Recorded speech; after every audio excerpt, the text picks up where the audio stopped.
What we found is that people who use opioids had a 1.62 times higher risk of invasive pneumococcal disease compared to people who didn't use opioids.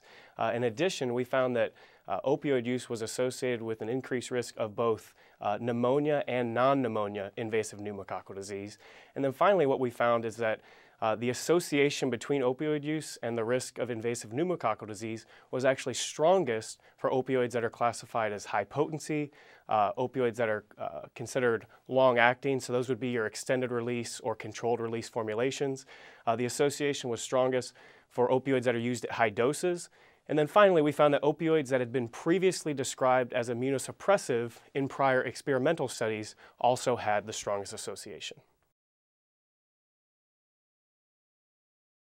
Invasive pneumococcal disease is a rare but very serious infection caused by the Streptococcus pneumoniae bacteria. And so it's a very serious condition because we know that 5 to 20% of people with invasive pneumococcal disease will die from it. And so it can cause a range of illnesses such as meningitis, bacteremia, and invasive pneumonia. And so because of that, it really does remain an important public health priority to study invasive pneumococcal disease.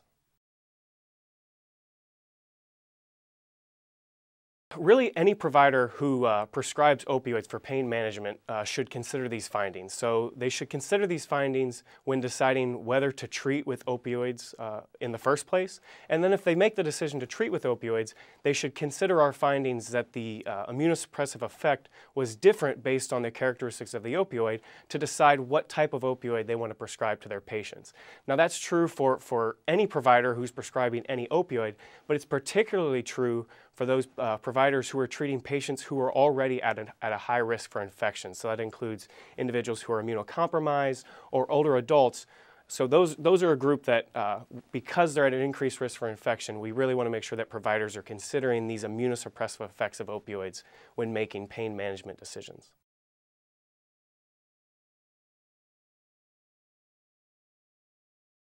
Certain opioids can cause immunosuppression, while other opioids have not been shown to have that same level of immunosuppression.